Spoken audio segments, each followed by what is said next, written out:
আজ আরেকটা রেসিপি নিয়ে চলে এসেছি, আর আজকে করব কাতলা মাছের পেটি দিয়ে ফুলকপি আলু দিয়ে ঝোল। প্রথমে মাছগুলোতে নুন হলুদ মাখিয়ে ভালো করে ভেজে নিয়েছি, তারপরে ওই তেলেই একে একে ফুলকপি আর আলুগুলোকেও ভেজে তুলে রেখেছি।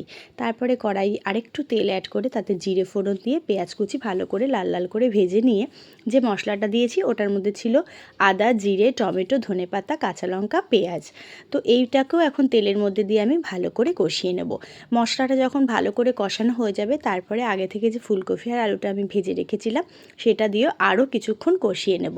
আর সাবধানেই কষাতে হবে যাতে ফুলকপিগুলো একটু ভেঙে না যায়, আর ভেঙে গেলে জানোই খেতে একদমই ভাল লাগে না। তো কষা হয়ে গেছে, এবার আমি একটা পাত্রে গরম জল করে রেখেছিলাম, সেই গরম জলটা ঢেলে দিয়ে ভালো করে ফুটতে দেবো ঢাকা দিয়ে। তো যখন টকবক করে ফুটতে শুরু করেছে তখনই আমি ভেজে রাখা মাছগুলোকে দিয়ে আরও বেশ কিছুক্ষণ ঢাকা দিয়ে ফুটিয়ে নেব। তো ফুটিয়ে নিলেই রেডি হয়ে যাবে আমার মাছের ঝোল।